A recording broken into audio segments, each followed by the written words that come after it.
chiamo Sardellina Assunta, ho 63 anni compiuti, arrivo da Torino. Ho praticamente fatto entrambe le arcate perché avevo necessità di togliere tutti i denti. Ho 6 impianti sopra, 6 impianti sotto. Esteticamente erano a posto, ma a livello proprio osseo nessun dentista mi aveva detto che c'era da fare un lavoro completo. Allora, intanto ho cominciato a prendere delle informazioni per andare all'estero perché in Italia mi avevano chiesto praticamente tantissimi soldi, intorno ai 35.000 euro.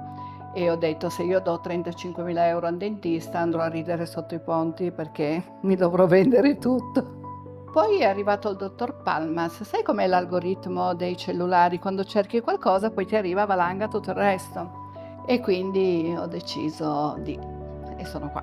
Finito il lavoro, diciamo che è stato tutto, mi sembrava tutto ben programmato, quindi tutto ben realizzato, cosa che difficilmente si trova in Italia. Qui arrivi, ti danno la stanza, c'è la logistica, ti danno il cellulare, ti chiamano quando c'è necessità di andare in clinica e tutto ok. Il mio pensiero era proprio avere dei denti che fossero funzionali alla mia masticazione e poi esteticamente il top. Intanto psicologicamente sono felice, 100%. Quando doni un sorriso è una cosa meravigliosa.